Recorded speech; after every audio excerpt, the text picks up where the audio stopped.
warahmatullahi wabarakatuh.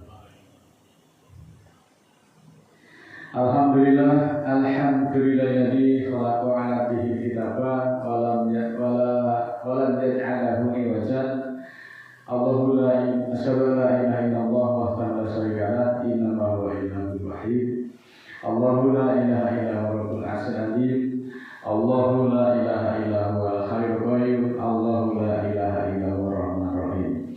Qala rabbis rabbi sadri wa yassir li amri wahlul 'uqdatam min lisani yafqahu qawli waj'alni waziran min ahli.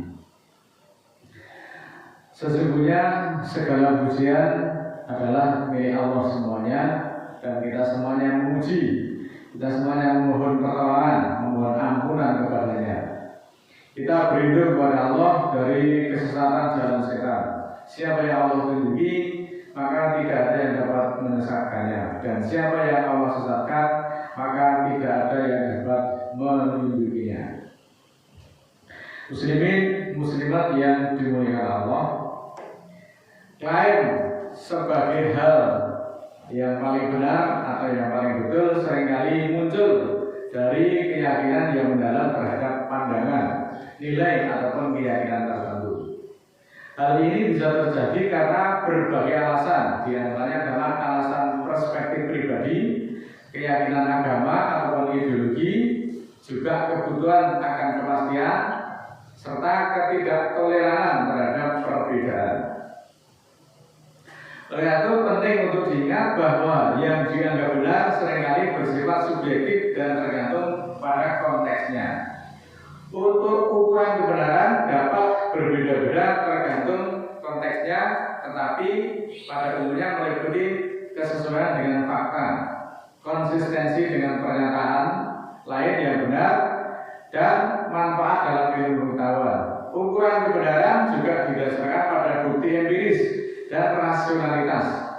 Sedangkan di dalam agama didasarkan pada wahyu ataupun ajaran agama.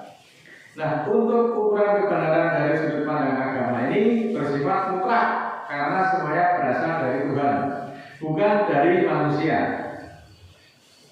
Ukuran kebenaran ini diterima melalui wahyu ataupun yang sering kita sebut sebagai kitab suci, dan pandangan keagamaan yang melibatkan nurani, akal, intuisi, serta memiliki tujuan akhir berupa kebahagiaan yang abadi.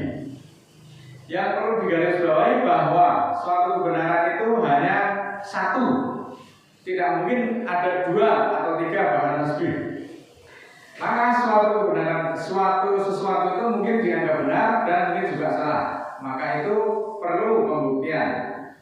Benar dan salah itu tidak mungkin bisa bersatu. Ibaratnya antara minyak dengan air, maka pastilah dia akan terpisah.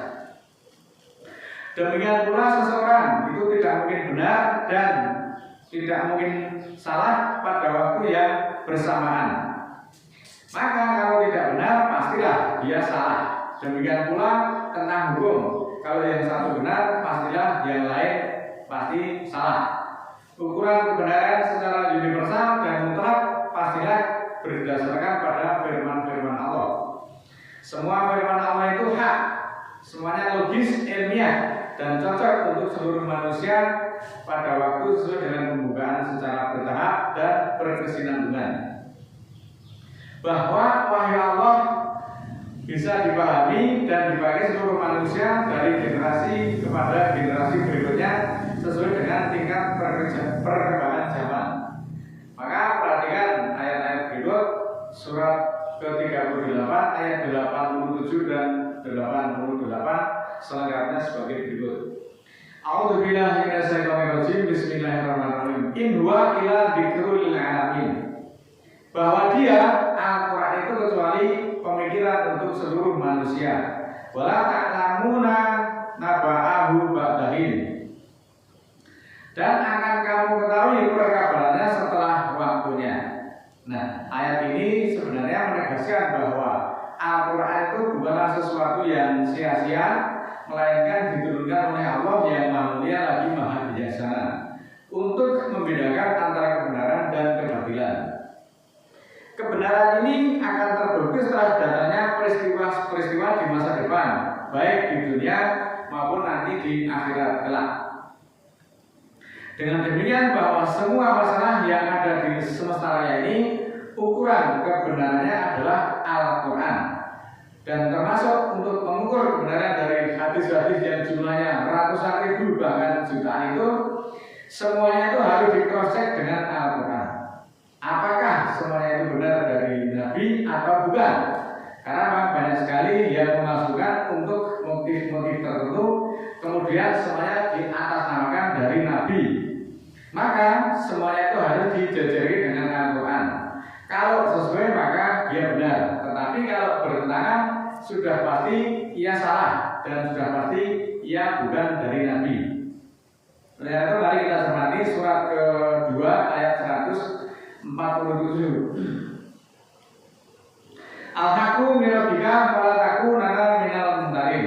Yang hak, yang logis, yang benar itu dari Tuhanmu. Kalau dikasih tanda kurung, yaitu Al-Quran. Maka janganlah termasuk orang-orang yang ragu.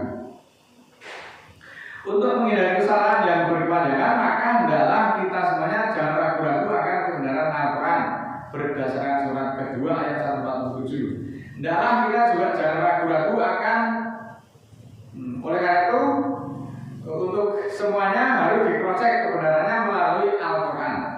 Jadi Al-Quran harus difungsikan sebagai furqan, dalam hal ini sebagai laboratorium kebenaran. Meskipun suatu perkataan itu diatasnamakan dari Nabi sekalipun, kalau ternyata bertentangan dengan akal pikiran kita, maka penyelesaiannya harus kita tanyakan kepada Allah melalui Al-Quran. Jelas di sini. Ini adalah cara terbaik untuk menghindari kesalahan yang berkepanjangan dari generasi kepada generasi berikutnya. Oleh karena itu, mari ikutilah petunjuk Al-Quran dan jangan mengikuti secara taklid buta dari gurunya. Oleh itu perhatikan surat ke-25 ayat 73. Waladina idza dzukiru bi ayati rabbihim lam yakhiru 'alaiha suman wa umyanan.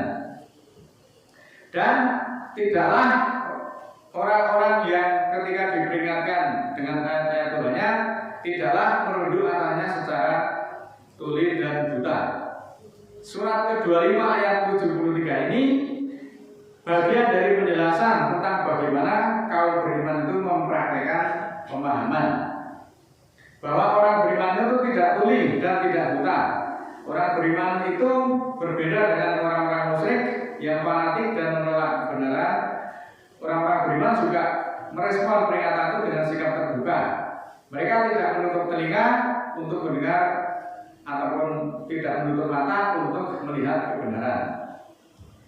Bahwa jangkauan dari pemikiran manusia itu sangat terbatas sesuai dengan tingkat peradaban manusia pada saatnya. Oleh karena itu, kebenaran harus diukur melalui firman Allah, melalui Al-Quran. Dan dari pendapat manusia itu yang dikatakan kebenaran itu sangat relatif. Oleh karena itu, mari kita simak surat ke-12 ayat 76 sebagai berikut. Narfa'u darajatin man nasa'u wa fawqa kulli di ilmin alim. Karena ini ayatnya panjang, maka kita ambil di penghujungnya saja, yang artinya kami tinggikan derajat orang yang kami kehendaki, dan di atas tiap-tiap orang yang berilmu itu ada lagi yang lebih mengetahui, yaitu Allah.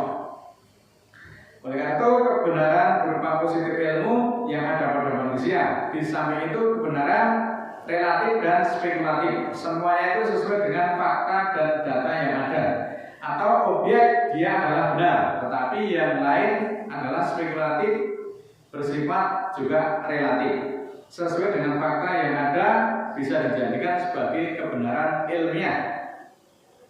Sedangkan kebenaran yang pasti mutlak dan universal dan abadi adalah kebenaran yang datang dari Al-Quran. Sebab dia datang dari yang maha benar, maka kebenaran itu pasti hanya satu, tidak ada dua, tiga, dan seterusnya. Dan tidak ada juga kebenaran kok, wah ini setengah benar, ini sepertiga benar, yang ini seperempat benarnya. Kebenaran tetaplah utuh, tidak kurang dan juga tidak lebih. Suatu yang benar maka tidak ada salahnya, yaitu Al-Quran. Al-Quran itu tidak ada salahnya. Kalau salah itu mungkin saya yang salah di dalam menganalisanya. Sedangkan yang salah itu tidak mengandung kebenaran secuil pun. Di balik yang benar adalah salah, dan di luar yang hak adalah sesat atau keliru. Perhatikan surat ke-10 ayat 32. Fadalikumullahu rabbukumul haqqu fama ba'dal haqqi illa dhalalu fa ana tusrafun. Itulah Allah Tuhanmu yang hak, yang logis, yang benar. Maka tidaklah sesudah yang hak itu kecuali kesesatan. Kenapa kamu bisa diputarkan pikiranmu? Nah, ayat ini saudaraku mengajak manusia untuk menyadari bahwa hanya Allah yang memiliki kebenaran, hanya Allah yang memiliki kewenangan untuk mengatur. Sehingga berpaling dari Al-Quran berarti dia memilih kesesatan. Siapapun yang tidak mengikuti kebenaran yang datang dari Allah, maka dia akan tersesat. Hal ini dapat berupa musyrik, dalam hal ini menyekutukan hukum-hukum Allah, ataupun juga ingkar terhadap Al-Quran. Maka selain yang hak, pastilah batil yang akan menyesatkan. Kalaupun Al-Quran itu hak, setelah mendengarkan keterangan Al-Quran, segeralah kita mengikuti yang lebih baik. Jika yang diyakini selama ini ternyata tidak hak, maka segera ditinggalkan. Alladzina yastami'una al-qawla wa yattabi'una ahsanahu ulaika alladzina hadahumullahu wa ulaika hum ulul albab. Surat ke-39 ayat 18. Orang-orang yang mendengar perkataan lalu mengikuti yang lebih baik daripadanya, itulah orang-orang yang Allah tunjuki pada mereka, dan itulah ulul albab. Saudaraku, inilah ciri-ciri orang yang berakal sehat. Mereka adalah orang yang mau mendengarkan perkataan Al-Quran kemudian mengimaninya. Orang yang berpikiran sehat adalah menghindarkan diri dari yang selain Al-Quran atau yang biasa disebut dengan tauhid. Orang-orang yang berakal sehat tabah di dalam menghadapi godaan setan. Juga orang-orang yang berakal sehat itu mengikuti apa yang paling baik dan mengandung kebenaran dari semua perkataan-perkataan yang pernah didengarnya. Di sini ada perkataan mengambil yang lebih baik, artinya mengambil hukum ataupun dalil-dalil yang paling baik di antara dalil-dalil yang sudah ada. Kalaupun ternyata hukum itu ataupun dalil-dalilnya itu ternyata tidak sejalan dengan Al-Quran, apalagi bertentangan dengan Al-Quran, maka adalah segera ditanggalkan dan ditinggalkan. Oleh karena itu, mari kita kembali kepada Al-Quran satu-satunya tanpa syirik. Wa ana hadza siratal mustaqiman fattabi'uhu wa la tattabi'u subula fatarafaqa bikum an sabilihi dzalikum wasakum bihi la'alakum ta'qilun. Surat ke-6 ayat 153. Bahwa dia Al-Quran ini adalah siratal mustaqimku, tuntunanku yang tegak, jalanku yang lurus. Maka ikutilah Al-Quran itu, dan jangan ikuti garis hukum yang lain.